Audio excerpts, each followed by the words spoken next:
Почитувани гледачи, добар ден, 12:30 време за ново издание на емисијата Ваш термин. Се надевам дека и денеска ќе успееме да го задржиме вниманието ваше докрај и нели се со цел да ги пренесеме оние информации корисни кога станува збор за вашето здравје. Меѓутоа денеска одлучивме малку да проговориме за најмалите за децата, бидејќи секогаш кога сме говореле во емисииве за децата, поконкретно и за нивното психичко и за нивното физичко здравје, е добро да се говори заради тоа што сметам дека многу малку се говори воопшто за децата во нашите емисии за здравство и затоа одлучив јас токму повеќе некако емисии да посветам и во оваа сезона на децата. Пред извесен период, пред околу месец дена, беше и светскиот ден одбележан за менталното здравје. Кога мојот соговорник последен пат ми беше гостин овде, говоревме на оваа тема и говоревме колку е важно да се одржуваат предавања за децата во училиштата. И тогаш мојот гостин говореше дека веќе подготвуваат нешто такво. И денеска еве го тука во ваш термин малку да ни каже нешто повеќе околу тоа, а и се разбира ќе проговориме за менталното здравје кај децата, за екранизмот, за псевдоаутизмот, за аутизмот, како да се третира и нели како со сето ова да се справиме и ние како општество, и родителите, и наставниците во училиштето и така натаму. Значи со мене во студиото е веќе доктор Ангелчо Андоновски, кој што е специјалист педијатар и ни доаѓа од Центарот за ментално здравје за деца и младинци, Младост од Скопје. Добар ден и добредојдовте, доктор Андоновски, секогаш задоволство кога сте овде. Добар ден. Јас сум секој пат радосен да учествувам во вашава емисија и баш она што е најпотребно, односно информацијата да стигне до вистински раце. Во овој случај до родителите, затоа зашто веќе сме сведоци дека родителите се тие кои што грешат. Точно така, затоа и напоменав, треба сите да се вложиме. Веќе одамна соработуваме, се надевам дека се чувствувате убаво во кај нас, како дома сте ни веќе. И да започнеме со она што го кажав, што ми беше и мотивот да ве повикам, заради тоа што нели она што го напоменавме во последната емисија дека планирате да одржите нели предавање во училишта, веќе на некој начин почнува да се реализира. Ајде да ни кажете што, како, каде. Тоа беше еден пилот програма на некој начин каде што очекувавме дека свесноста треба да се подигне, поготово кај децата од училиштата, да свесно се говори за нивното ментално, физичко и нутритивно здравје. Тоест, буквално во самата смисла на зборот, да тие бидат едуцирани и да се запознаат што означува и во кој период од нивниот живот треба да го спроведуваат сето тоа и да на некој начин и сами имаат контрола на самите себе си и да го прават она што е правилно. Навистина, ќе кажам дека се изненадив кога таа пилот програма за прв пат започна во Струмица, во градот кој што навистина имаше многу проблеми, беа актуелни околу булингот и така натаму. Го прифати тој предизвик градоначалникот и не покани да бидеме токму ние со мојот тим предавачи во тој град. Започна тој проект, се одвива секој месец единечно во училиштата од 8 до 4 година, каде што навистина на нив им е потребно да се разбудат на некој начин да го знаат својот раст и развој. Почна проектот, веќе ќе трае до крајот на наредната година, тоест учебната до 2025 година. Ќе бидеме застапени, ќе бидат опфатени сите средни училишта и сите основни училишта. Нормално возраста е онаа која што е најпотребна, кога е премрежјето нивно, кога знаат и се свесни дека растат до 13 до 18 годишна возраст. Проектот е многу интересен, а не следат со будност учениците кои ќе ги заинтригираме околу телефоните, околу нивниот ментален развој, околу булингот, околу сите оние работи кои што се ментално здравје, а секако дека тука се говори од страна на мојот колега за физичкото здравје, за сколиозите, кифозите и така натаму, а и нутритивното, во кој период од својот живот треба да се почнат да се исхрануваат здраво, нели, за да не биде она фастфудот како во Америка да го гледаме тој проблем и да го имаме, него баш буквално бидејќи нашата држава и земја дозволува такво нешто да биде поприсутно на нивната трпеза, овошјето, зеленчукот и така натаму и така натаму. Проектот отпочна, се радуваме, постојано знаете ве на некој начин ве информирам до кај сме и што се случува.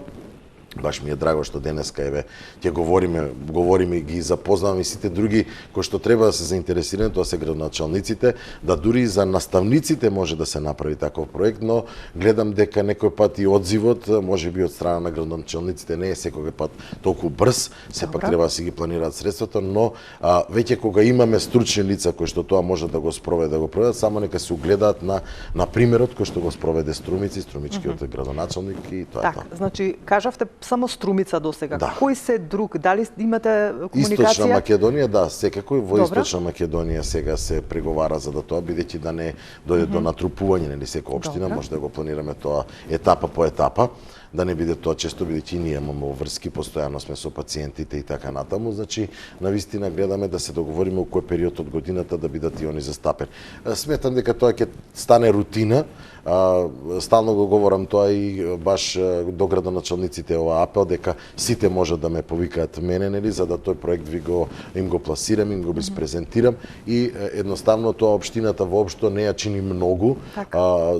Битно е дека се носи позитива кај децата, кај учениците, кај нивната свест, кој што у последно време знаете дека навистина се на некој начин очарани од електронските уреди и така натаму и животот го живеат виртуелно, не го живеат животот како што треба, слободно и отворено. Така кажавте дека во Источна Македонија, меѓутоа сметам дека кај нас во главниот град, каде што нели е најнаселено и каде што има најмногу ученици и деца, тука ми се чини дека и треба да биде и фокусот и да биде сконцентрирано ова и вакви предавања заради тоа што вие како медиум можете сето тоа да го соопштите и да буквално нели заинтересираните, затоа го кажав градоначалници. Така и апелираме до сите градоначалници дека навистина е потребно вакво нешто. Тоа и многу е потребно, има одличен фидбек, поготово дека и самите класни наставници онаму кај што се одржа сето тоа ги заинтригирало децата и тоа се зборело и се говорело дури цела недела. Затоа и репетицијата, односно повторањето, да појдеме во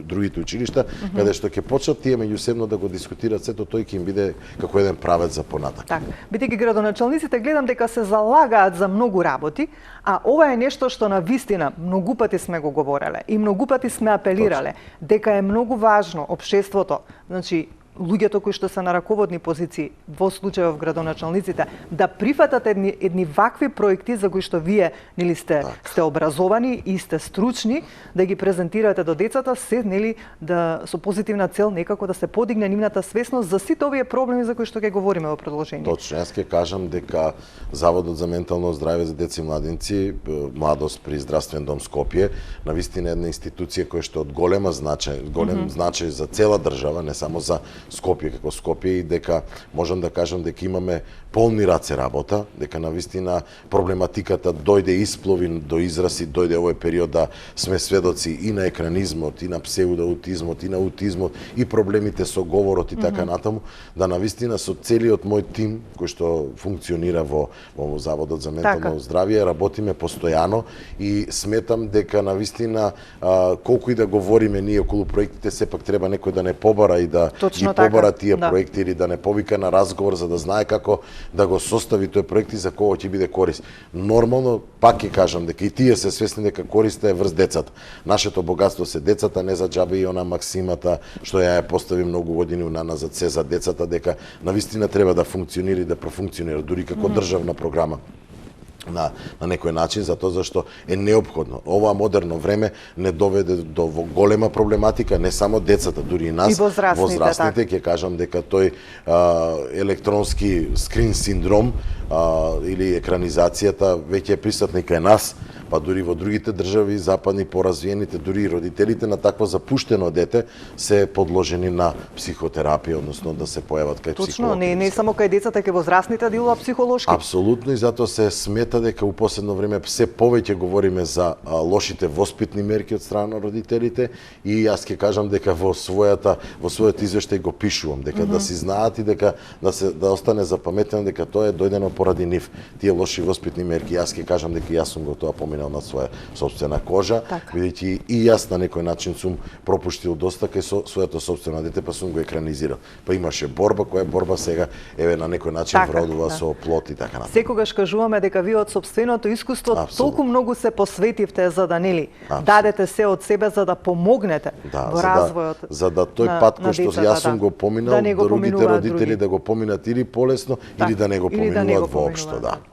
Докторе, ме интересира во овие предавања што ги имавте во Струмица, имаше ли заинтересираност од страна на децата нешто да ве потпрашаат, некоја интеракција меѓу вас, дали се јави? Така, ајде јас ќе кажам за мојот дел поготово, бидејќи беше за менталното здравје, каде што пласирав неколку постулати најбитни во нивниот раст и развој, поготово во менталниот развој, тоа е семејството. Што означува семејството за едно такво дете или за како понатаму, нели, дека најбитно е семејството, дека се потекнува од семејството, дека сите работи потекнуваат од таа средина која што се вика семејство, таа заедница.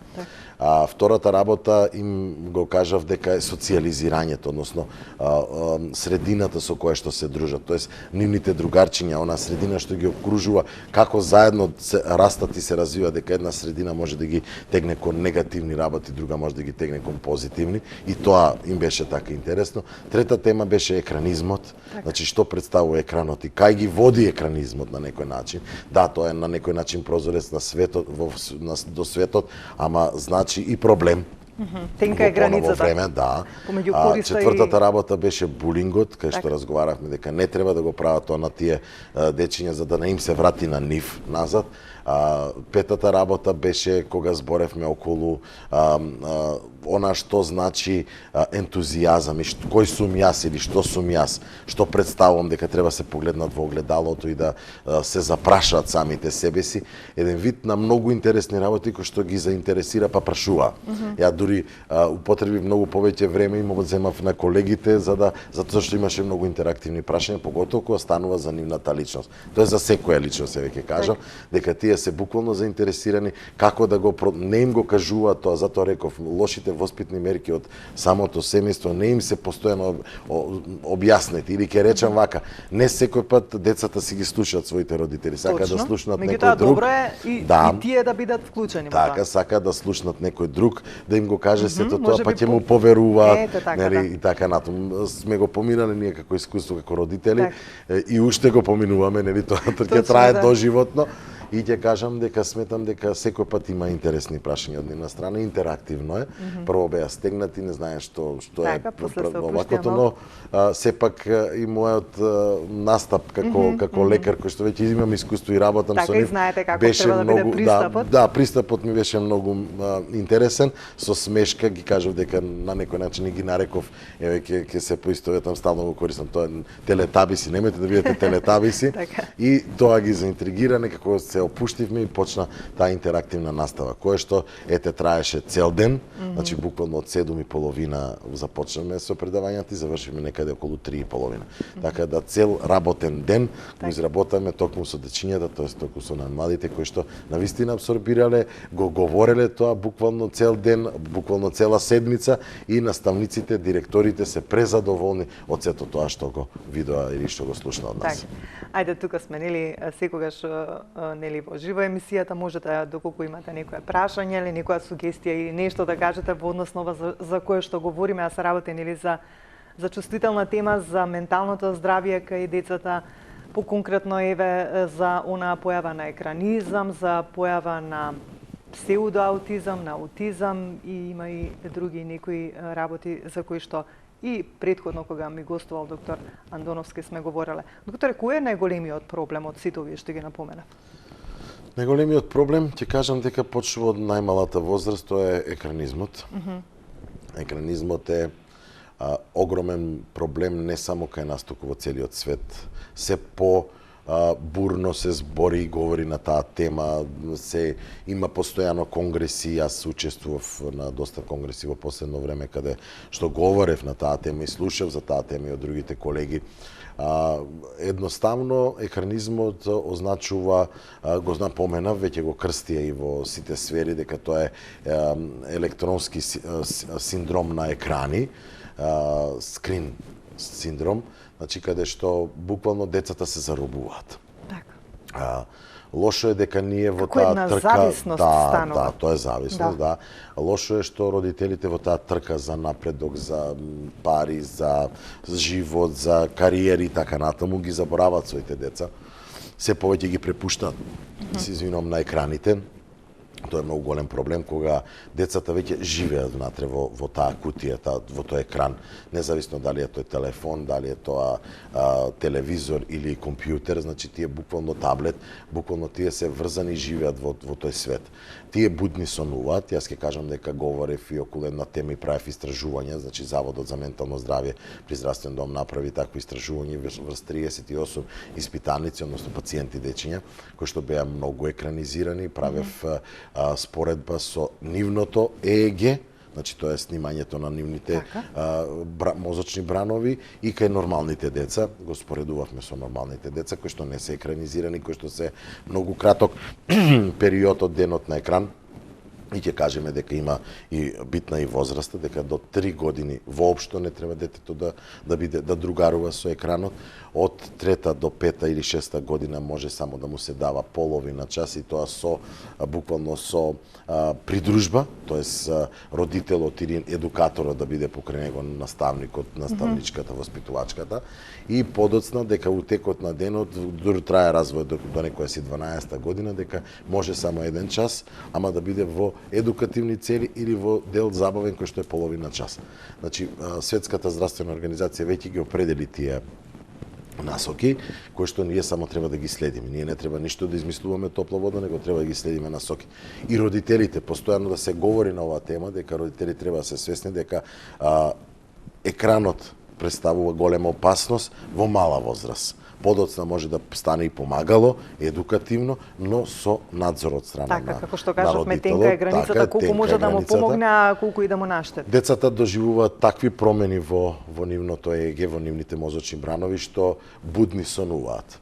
А алфа ритамот и делта ритамот навистина се нарушени, се еден вид на равна линија, каде што навистина кој ќе се погледна тие ЕЕГиња, тие снимки, се застрашувачки на некој начин. Кога ќе видиме едно екранизирано дете, па имаме толку една бурна реакција од страна на ЕЕГ-то, тоест избивање, дури да може да кажеме дека детето како да има епилепсија. И токму тоа не им дозволува да се развиваат правилно, да го развиваат говорот, поготово мајчиниот говор, се присутни на екранот англиското говорно подрачје. Ја не сум против билингвализмот, но како тема и теза се опасни. Да, сме говореле дека првин треба да се научи мајчиниот јазик, билингвализмот секој пат може да дое до билингвализам, но овие деца прозборуваат за прв пат на англиски. И токму кога ќе се соочат родителите со тој проблем, тогаш ја бараат нашата помош. Значи виделе или воочиле дека направиле голема грешка со тоа што детето го екранизирале и дека детето не го говори мајчиниот јазик или ќе кажеме не говори воопшто ништо, имаме појави на алалија. И тука е таа тенка границата кога говориме што е разликата помеѓу екранизмот, псевдоаутизмот па и аутизмот, дека е тенка границата и дека некој пат сите симптоми се горе-доле слични се совпаѓаат. И треба да се разграничи што е од тоа присутно. Тогаш веќе се појавува таа проблематика која што навистина ќе кажам дека е макотрпен пат и мачна борба која што треба да трае, треба да се работи со дефектологот, треба да се работи со логопедот, треба да се работи со психологот и така натаму, значи со целиот тим треба да се даде добра терапија на некој начин, ако ќе кажам дека терапија некоја позната не постои, сега ќе кажам дека се базира на добро комбинирање помеѓу витамини, минерали, аминокиселини, тука е таа нашата комфорт зона. Ќе кажам дека родителите не треба да идат кај 1000 бабици, нели кај 1000 доктори, него треба да слушнат мислењето на 1 до 20 доктори, нели колку да може да се види нешто, да се научи ново или да се допринесе, затоа зашто одењето кај повеќе овакво стручни лица може да ги збуни, затоа зашто една терапија се спроведува или еден протокол се спроведува, а некој спроведува друг протокол и родителите се многу збунети и имаат подоцна многу проблеми, па кои ќе се јават кај нас, нели да го исправаме сето тоа, ако е нешто насадено криво ќе расте и така натаму. Докторе, пред известно време гледав една емисија и една мајка, нели, млада, Вели вака, јас моите деца, значи ги носам надвор да се играат, ги носам во природа. Не ги запишувам да учат јазици, говорам за деца кои што се во предшколска возраст. Вели, сакам детството да се го живеат како што треба. Значи, не сакам уште од мали да ги запишувам на англиски јазик, говори за 4, 5 до 6 годишно дете, дека дали е тоа вистинското решение на некој начин, да родителите можеби премногу, како да кажам, имаат очекувања од нивните деца, премногу рано ги фрлаат во едуцирања некои непотребни, еве во наше време, претпоставам дека и во ваше, еве во мое и во ваше време, толку не сме биле ние уште од на 4-5 годишна возраст да не носеле да учиме јазици или да не знам што да правиме, него сме играле надвор. Така. Колку е тоа, како да кажам, исто важно во развојот на едно дете за да нема вакви проблеми, бидејќи нели кога ќе го пуштите детето да се развива по нормален пат, велам по нормален, да не биде изложено на ништо од ова за што говориме, можеби и помалку вакви проблеми ќе има во иднина. Вака, едно од првите чекори кои што во третманот, ова ќе го говоре во делот на третманот и начинот на лекување или третман на сето ова што ни се случува во денешно модерно време. Првично, кога ќе почнеме со третманот, првично се задава да тоа дете кое што е екранизирано, тоа дете биде надвор и да тоа дете постојано му наоѓаме игра и занимации. Па дури да се испрѓа, па дури да земе со кал да си игра. Така, тоа дете да биде постојано надвор, да се спои со природата, да си игра со своите врсници, тоест да се социјализира. Точно. Значи да толку да не го пуштаме да биде на екран колку што треба да се посвети на игра.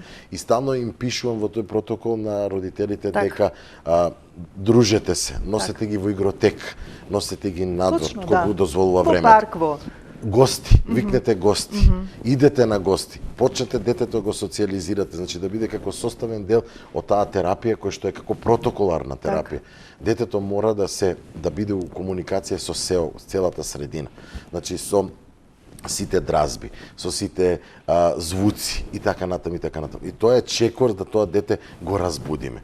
Ја ќе кажам стално дека еден од изразите во кај нас во менталното здравје кој што го прифатиме сите беше дека ние сме задолжени да ги разбудиме заспаните деца. Видите, тие спијат и се во тој некој заблуден сон или како да кажеме, да, и сите веќе го прифати и сите им викаме ние сме тука со задача да ви го разбудиме дете. Да, имаме и случаи кај што третираме деца кои што се со АДХД, кои што се многу убрзани, деца кои хиперактивни деца, ние малце ги смируваме, да, али во глобала повеќе ни се јавуваат заспаните деца и тогаш родителите кои ќе го приметат тој проблем дека нивното дете не говори, дека е изгубено, дека живее у свој свет, тука настанува и онаа паника, се вклучува алармот, моето дете не зборува, моето дете има аутизам и така на треба така, значи треба веднаш да се јават кои ќе го приметат дека има втората моја книга, се ја подготвувам и третата книга Здравје Боже кој ќе излезе ќе ви бидам и гостин, баш говориме за аутизмот, начинот и третманот и живеењето со аутизмот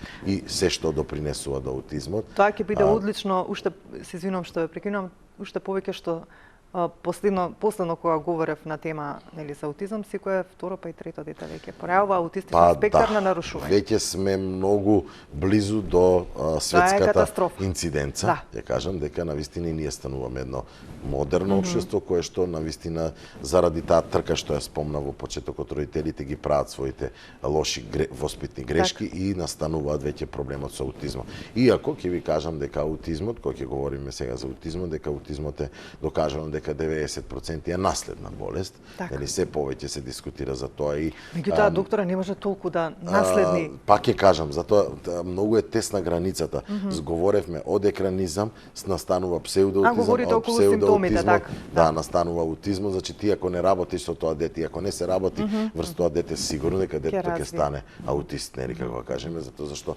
тоа дете живее во свој свет, тоа не може да слуша други звуци, да знаете, чувствително е на високи тонови, нели покрај тоа што нели кажуваме да има и музикотерапија тоа дете, нели аудитивна терапија, да си го слуша својот глас, но тоа е чувствително на силни звуци, така натаму тоа дете не може да го приметите дека присуствува на надпревар некој на настан, некој музички и така натаму, тоа дете е чувствително на тие дразби. Тоа дете не джвака, тоа дете обично јаде храна која што е мека, не е цврста храна, тоа нема мастификација за да може да джвака. Тоа дете ќе го приметите дека буквално има немирен сон, тоа не спи убаво, дека ги има тие празнења кои ќе се направи едно ЕЕГ кај дете со аутизам, тоа е страшно нешто кој ќе се видат тие празнења, таа што е Шилес Бранов комплекс кој што се јавува кај ниво нивното ЕЕГ, што означува една ексцитација, па гледаме да не е случајно од некоја органска природа, па докажуваме дека не е од органска природа, дека тоа дете треба да прима терапија, дури антиепилептици примаат овие деца со аутизам.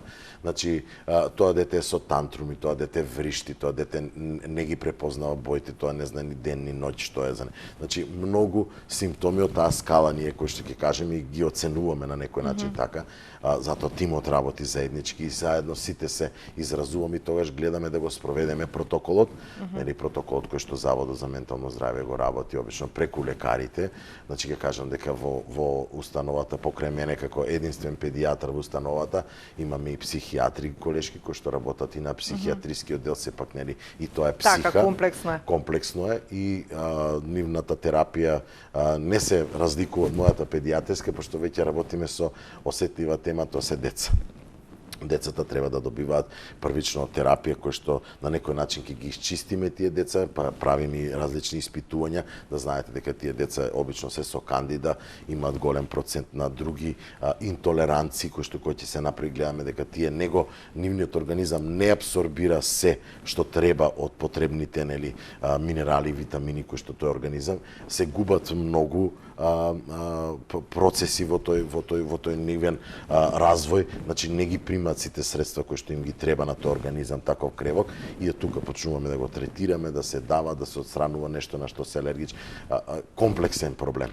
Македонија, во Македонија не постои центар за аутизам. Државата тука нити пак регистар има. Да, многу државата губи тука затоа зашто нема едно место каде што се третираат тие деца. Ја ќе кажам дека ние сме како комплексни единици, Заводот за ментално здравје кој е задолжен за дијагностицирање на проблемот, подоцна во Заводот за слух и говор, нели сега се вика другачие, нели тоа доби друго име, стана и клиничка институција, па во МКФ како центар за давање на насоки. Повеќе специјалисти треба да помине за да точно се утврди. Не, него за третман на тоа дете специјалистите го решаваат веднаш кога го дијагностицираме во Заводот за ментално здравје. Дали тоа сакав да прашам, дали кога ќе дојдат кај вас децата на кои што се сомневате дека имаат аутистичен спектар на нарушувања, задолжително им правите ЕЕГ? Апсолутно, да. Добро. И со тоа се потврдува од возраста, да, таму се потврдува дека тоа ЕЕГ е тотално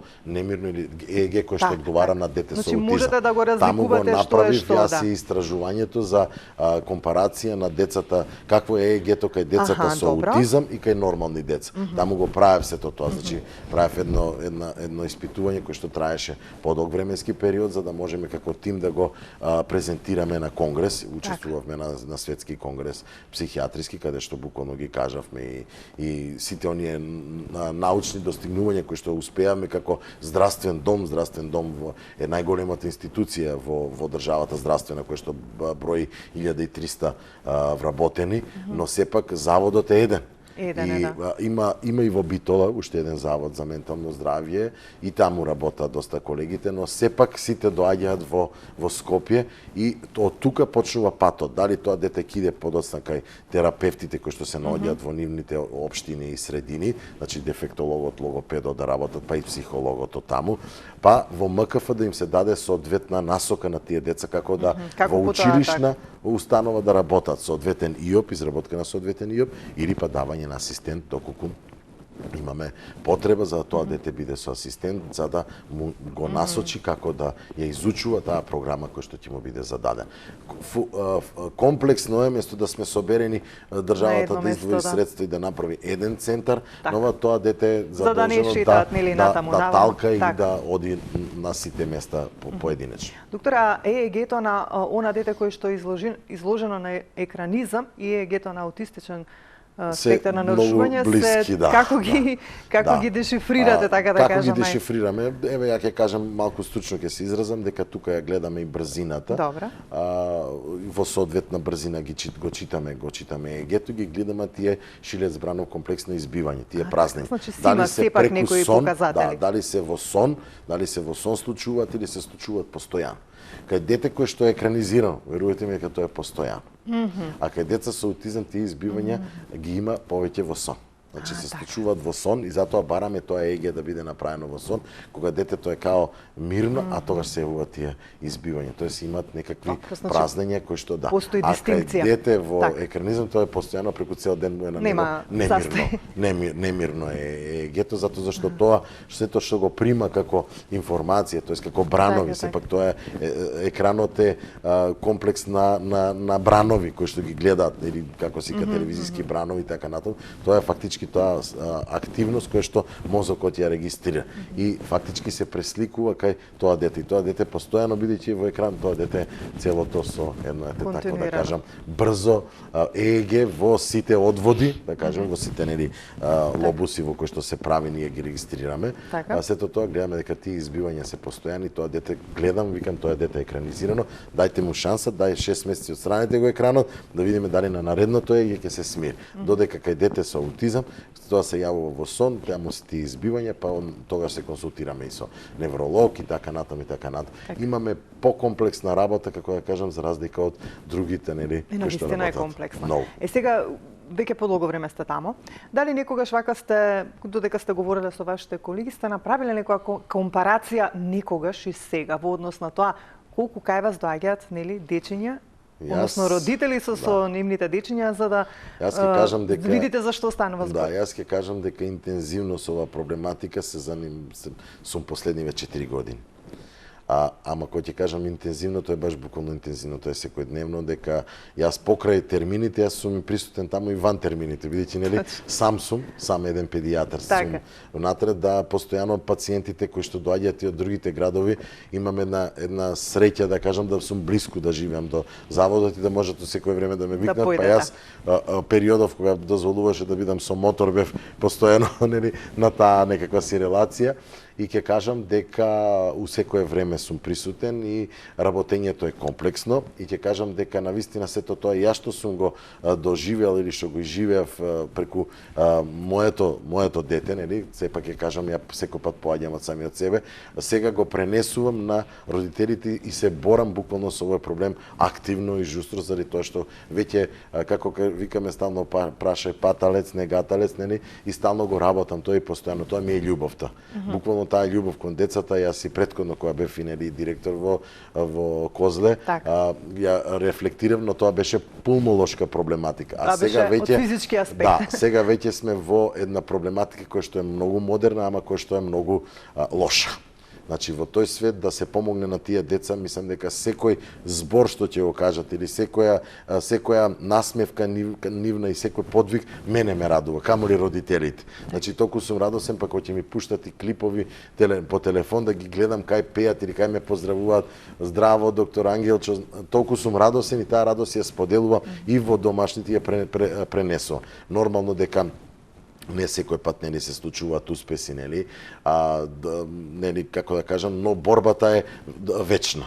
Тоа може да продолжи, јас стално кажував дека читајќи една статија од Американската педијатриска асоциација, они многу работат американците, бидејќи они се со тој проблем многу поодамно од нас, можеби кај нас не се отворено говорело заради одредени догми, како да кажам, нели, кои што постоеле во нашето друштво или во нашата средина, како да кажам, не се говорело отворено околу тој проблем, за разлика од американците и европејците кои што го збореле тој проблем отворено. Ќе кажам дека на вистина сега како се среќаваме веќе се отворени тие теми. Јас прочитав една статија кај што се викаше дека на овие деца им се дава шанса до 12 годишна возраст. И тоа се потврди нели кај нас дека на вистина со овие деца можеме да работиме до 12 годишна возраст, не е како порано до 6-та година од животот и така натаму. Меѓутоа после 12-та веќе е доцна. Веќе е доцна, ќе кажам дека само таму очекуваме на некој начин да постигнеме некаква си функционалност кај тоа дете. за да го направиме да биде приспособен на ова општество, да може и тој да допринесе нешто, нели, доколку му дозволуваат. Јас ќе кажам дека покрај целава ситуација што се среќаваме, или една слика која ќе опишуваме кај децата со аутизам, гледаме дали се тие деца со високо IQ или се со ниско IQ. Што е разликата? Разликата е многу голема, дека децата кои што се со повисоко IQ можеме да ги направиме да се активни, тоест да се приспособат на својата наводници болест или состојба, значи да се функционални, да ги функционализираме и да ги ставиме да се корисни за општеството. Додека оние деца кои што се со многу ниско IQ се и со некаква си лесна ментална ретардација, тие се буквално нефункционални, тоа го викаме нефункционален аутизам, каде што не можеме да очекуваме многу. Дури и тогаш веќе јас директно им кажувам на родителите дека од ова дете немојте да очекувате над тоа да може. Пред малку кога го спомнавте она прашање дали ние ги форсираме нашите деца, нашите деца еве како еден вовед во она што треба да го дискутираме во секоја општина и градоначалниците го прифатат. Да им кажеме дека да им кажеме дека сите ние функционалност треба да испитуваме со време. Нели треба да провериме дали некое дете може да очекуваме многу или може да очекуваме малку. Има програми и кои што МКФ ги изработува за тие деца кои што се и супер интелигентни, а и за оние деца кои што имаат ниска интелигенција. Значи не секој пат треба да се малтретира децата, треба да видиме во што се добри, како што некој стран. Па може да се поттикнат. Ние во нашиот образовен систем имаме голема проблематика дека не се детектираат тие деца кои што се со висока интелигенција, оние деца кои што се со просечна интелигенција или оние деца што се со ниска. Тоа што го рековте вие, дури немаме ни регистар на децата за аутизам, а камоли да се прави нашиот образовен систем да ги децата управува според нивните можности.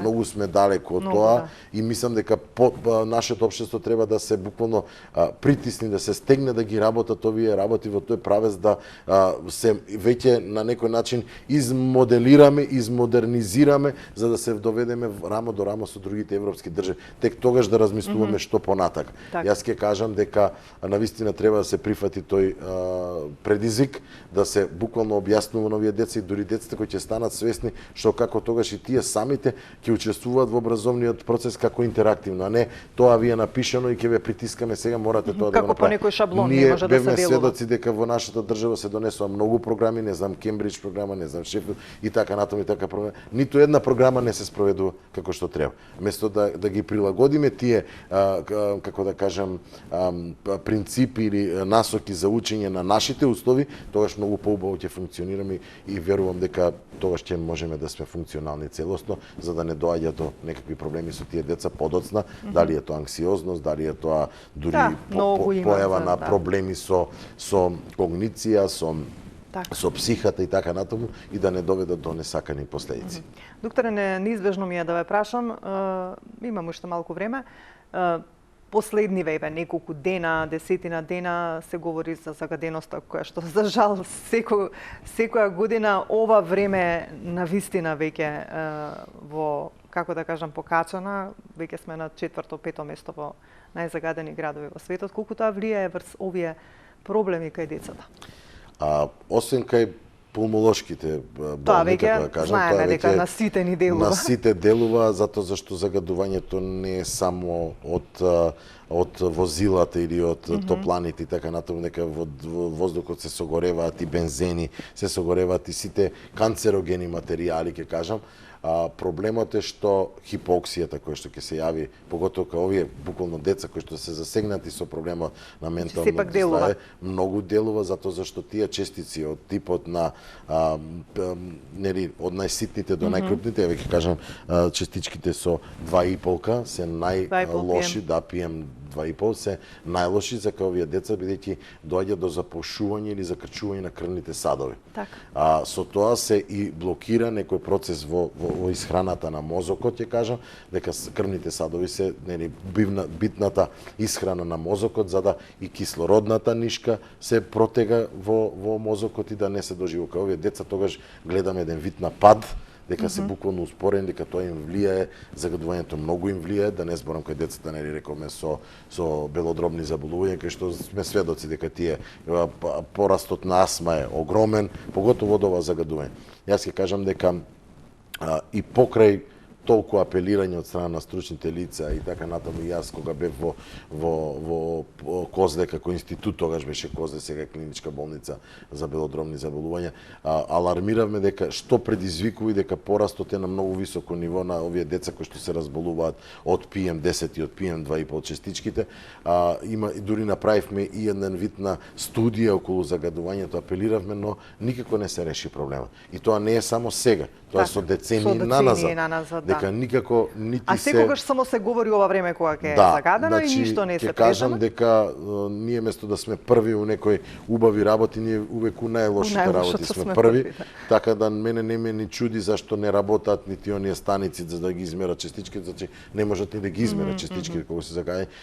Ќе кажам дека треба да сме свесни како општество и да се подигнеме на некој начин и самата свест и да ја кажеме своето не, да се најде начин за справување со ова загадување. Ја ќе кажам дека многу модерни држави, може да земеме пример како го решаваат сето тоа, зашто па ние? Значи толку модерни држави имаат толку милионски градови. Да земеме пример од оние кои што навистина тоа го решиле. Мегаполиси, па тие мегаполиси се чисти, еве ќе кажем. Ја не зборам за оние кои што се со ниска популација или така натаму. Ние сме сепак, Скопје стана многу големо, Скопје стана затворено од сите страни. Скопје стана Македонија во мало. Да, Македонија во мало, се затвори од сите страни, згради на секаде, сегде чепови, не се запазени, нити розата на ветрови веќе ја нема кај нас, нити постои. Гледате дека се тотално разликуваме од сет. Ќе видите дека Скопје од озгора кога се чувате на водно, не можете да го видите, цело е покриено, излезете од Скопје, сонце на секаде. Тоа е што ќе кажам дека навистина властите треба еднаш за секогаш да се справат со ова, само да ги не да се трошат пари во секакви, како да кажам, неубави нешта или градби, него треба се баш градби кои што ќе бидат корисни за да се реши загадувањето во. Сега уште вака како за крај, минатата недела имаше една информација дека во Австралија веќе се воведува закон да децата до 18 годишна возраст немаат пристап до интернет, освен со согласност со родител. Дали можеби е ова некое решение кое што треба не само кај нас, и во другите земји да почне да се применува за да на некој начин да ги спасиме децата од овие изложувања на екранот и на тие секакви содржини кога станува збор од 3 годишна возраст, од 2 па се до 18. Ги кажам насоките од Светската здравствена организација. Треба да се почитуваат, но секој пат не се почитуваат. А кога во една дали држава... Дали вие би инициирале нешто вако? Кога во една држава ќе стане веќе ова епидемија, меканизмот ќе стане епидемија, како што е Австралија, ќе ви кажам и пример, кога бев сега пред извесен период во Хрватска, на еден конгрес педиатриски, рекоа дека во училиштата им се одземаат телефоните, уште доле на портирница, че тие немаат никаков допир до екраните, нели, тоа е у школа, значи да се фокусираат на материјалот на учењето, не да се телефоните во нив. Ќе кажам дека за да постигнување на сигурно на подобри цели и така натаму и резултати, кај нас би се инициирало да биде буквално до 3-та година забрането телефоните да се даваат на децата. Нити да се гледаат екрани, нити да се дава. Тоа, ако го спроведеме, ќе бидеме можеби едни од најуспешни у регионот. Затоа зашто една Србија, една Грчка, една Бугарија говорат многу отворено за екраните, веќе го решаваат на некој начин проблемот со тоа што не како законска мерка да се донесе, него како едукативна мерка да биде донесена. Ние уште во образованието сме заглавени. Ние сме заглавени во образованието, како што напоменав дека кај нас не се носат, дури и ние како поединци стручни лица инициираме да се имаат проекти од типот на едукативен момент кај овие деца, кај сите деца, нели, како да продолжат понатаму во животот, а камоли да образованието го земе тоа место.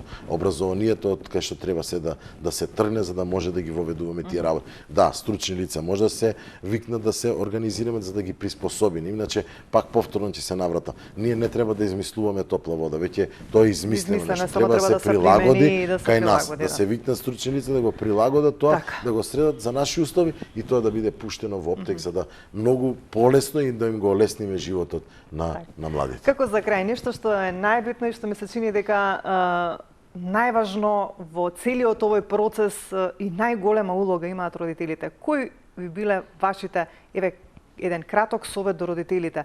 Што би им кажале се со цел да не дојде до вакви проблеми?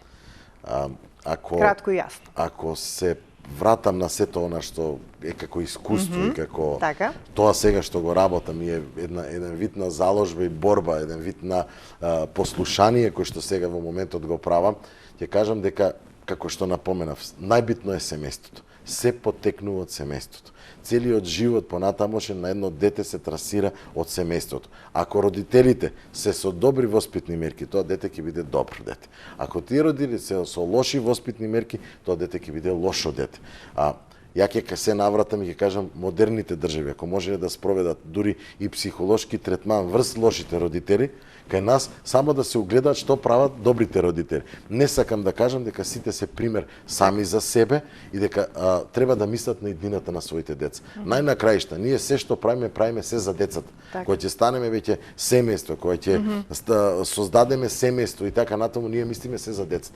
Па треба да помислиме еднашка за секојаш дека сето она што е лошо и го гледаме дека навистина е лошо да не го применуваме. Туку напротив, да сме им пример на нашите деца како понатаму во животот, да сме вредни, да се заложуваме, да ги едуцираме, да се трудиме околу нив, не да ги притискаме и да ги воведуваме во некаков си друг вид на вртлок и така натаму кој што ќе им смета на нивното расудување, туку баш напротив, пластично преку примери да се заложиме да станеме добри родители, а не лоши родители, да сме родители со добри навики, а не со лоши навики. Па да не морам јас да пишувам во извештајот лоши воспитни мерки, туку да пишам добри воспитни мерки и така натаму и така натаму. Докторе, навистина, јас мислам дека имавме преубав разговор и многу информации корисни во однос на овие проблеми со децата кои што за жал се многу чести.